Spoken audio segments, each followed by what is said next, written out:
Anaking jimat awaking hidup kudu reueus hirup huripna ngajadi diri anjeun sorangan.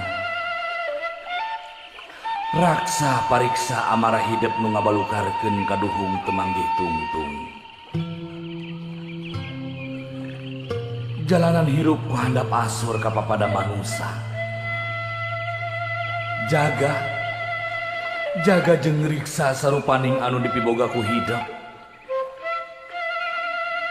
Panon dina tetempoanana, ceuli dina dedengianana, leta tina ucapkeunana, leungeun tina cacabakeunana, suku tina lampaheunana.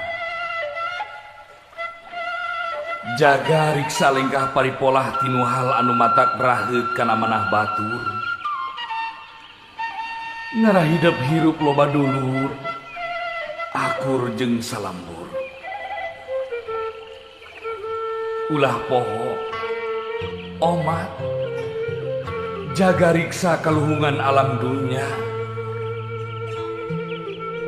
Da Gusti anu Maha Suci nyiptakeun alam dunya teh pikeun biropea istuning keur hirup hurip hidup jeung papada umatna. Anaking jimat awaking hidup sing sadar ngajalanan hirup hurip di alam dunya teh teu gampang.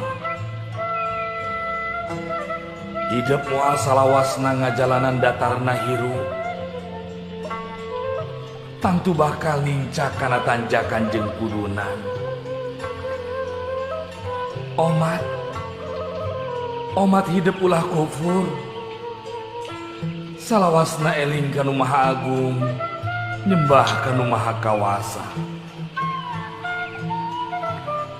Turutkeun papagon ageman, jalankeun pituduh karuhun urang. Anaking jimat awaking dina unggal renghapna nu jadi indung bapa kaluar doa anu mustajab. Pikeun anakna ngarah hirup pinanggih jeung kabagjaan, kajembaran. Pikeun pibekeleun dina nggone ngajalanan hirup sagara kahirupan di alam dunya.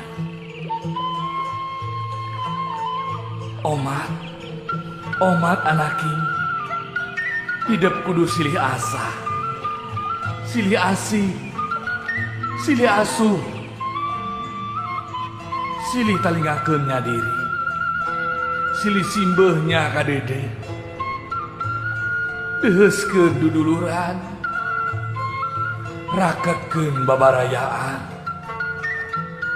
ulah rek pakia-kia, ulah rek pasalia paham, hamo nepi ka papasyaan. Anaking jimat awaking omat ieu pepeujeuh keur hirup hidup salawasna.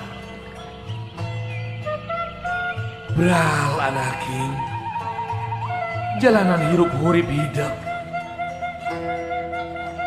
sugan jeung sugan hidup bisa ngajadikeun diri hidup jadi manusia anu unggul.